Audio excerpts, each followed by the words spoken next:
everyone. How are you all? Hope you all are doing very great. Today, students, let's start the new chapter of class 5th, which is chapter number 12 about light, shadows, and eclipses. We need light to see things. Light is a form of energy. It enables us to see things. We all know this कि light क्या है एक form of energy है and हम सभी को light की ज़रूरत होती है objects को देखने के लिए जितनी भी surrounding में चीज़ें हैं they are visible to us because of light only. Now sources of light. अब light के क्या क्या sources हैं? First of all, what do we mean by source? See students, anything which gives out light. कोई भी ऐसी चीज जो कि आपको light produce करती है that is light source.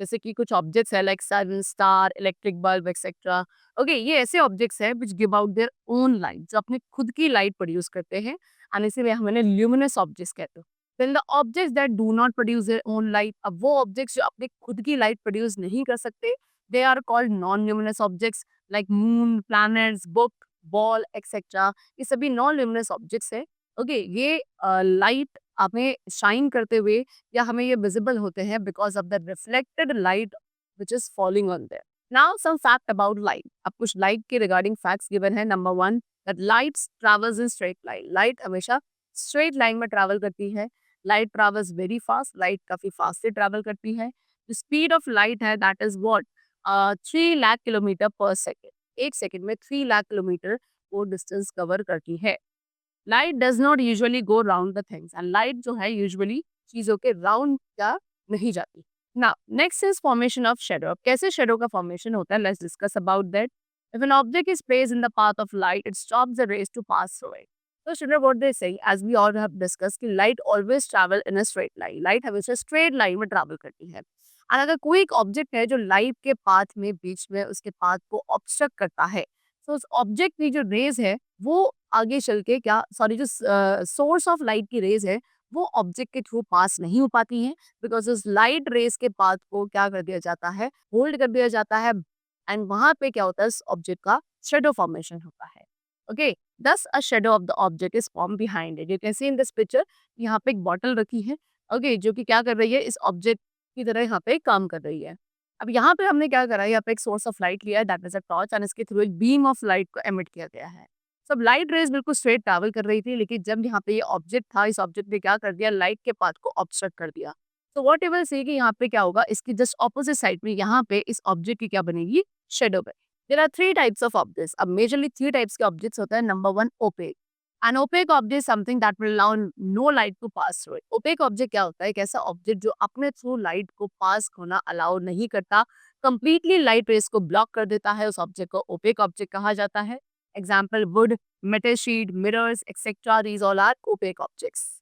Then secondly, we have translucent object. Translucent objects वो हैं जो केवल part of light को allow करते हैं. Okay, यानी कि light rays इनके through pass हो सकती है, but not completely. They can pass only partially. Such objects are called translucent objects, like greased paper, butter paper, etc.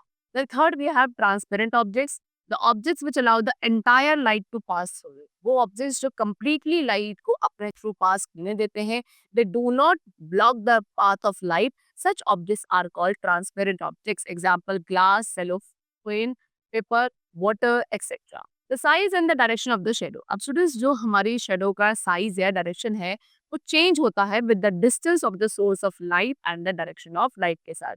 Okay यानी कि कितने डिस्टेंस पे सोर्स ऑफ लाइट रखा है लाइट की क्या डायरेक्शन है इनके ऊपर शेडो का साइज एंड डायरेक्शन डिपेंडेंट होता है now we have shadows in space अब स्पेस में भी शेडो का फॉर्मेशन होता है which we call eclipses an eclipse is a partial और complete hiding of one heavenly body by another with this shadow eclipse क्या है एक्लिप्स होता है कि जहाँ पे किसी भी एक हेवनली बॉडी को पार्शियली या कंप्लीटली हाइड कर दिया जाता है by some another heavenly bodies shadow ठीक है फ्रॉम अर्थ तो अर्थ से हम रूटीनली 2 काइंड्स ऑफ एक्लिप्सेस यानी कि अर्थ से मेजरली 2 तरीके के एक्लिप्सेस को ऑब्जर्व किया जाता है number 1 lunar and other is solar eclipse first of all we have lunar eclipse sometimes as the earth orbits the sun जैसे कि हमें पता है कि अर्थ जो है सन के अराउंड ऑर्बिट करता है तो कभी कभी सन जब अर्थ के अराउंड ऑर्बिट कर रहा होता है वो सन एंड मून के बिल्कुल बीच में आ जाता है यानी कि सन मून एंड अर्थ तीनों एक स्ट्रेट लाइन में होते हैं तो when this happens and जब ऐसा होता है तो अर्थ जो है अपने डार्क शेडो थ्रो करता है across the moon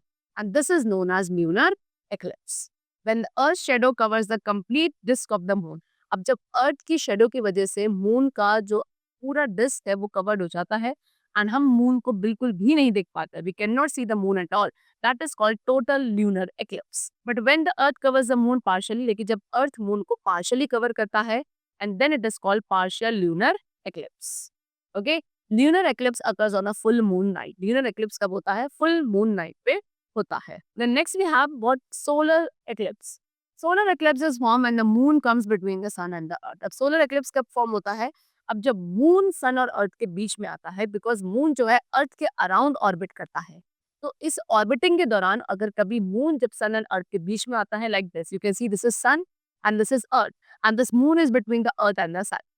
तो इस कंडीशन में मून की जो शेडो है वो अर्थ सरफेस पे फॉल करती है and it occurs on a new moon day. यानी कब होता है? न्यू मून डे पे होता है। Now there are three types of a solar eclipse. अब सोलर एक्लिप्स के थ्री टाइप्स है, that is total, partial and annular. Okay, during a total eclipse, अब टोटल एक्लिप्स में मून जो है कंप्लीटली हमारे सन के व्यू को कवर करता है एंड एक टोटल एक्लिप्स हमें विजिबल होता है from a narrow strip of the earth surface from the areas outside this narrow strip. Okay, जो एरिया इस नैरो स्ट्रिप से बाहर होते हैं वहां पे सन केवल पार्शियली कवर्ड अपीयर होता है एंड एक पार्शियल एक्लिप्स वहां पे दिखाई देता है। A partial eclipse will also occur if the sun, moon and earth are not precisely lined up. एक partial eclipse तब भी होगा अगर sun, moon and earth तीनों precisely यानी कि properly एक ही straight line में नहीं होंगे। Eclipse cannot be total. Eclipse तब तक total eclipse नहीं हो सकता unless जो हमारे moon की shadow का center है it is not able to strike the eclipse type that occurs when the moon is at its farthest distance from the earth is an annular eclipse. And वो eclipse जो कब होता है? जब moon अपने सबसे फार्देस्ट डिस्टेंस पे होता है अर्थ से, उस एक्लिप्स को कहा जाता है annular eclipse. So that's all for the chapter. I hope you must have understood about the concept of light, shadow and the two types of eclipses which occurs in the space. Let's meet in the next class and then take care and thanks to everyone.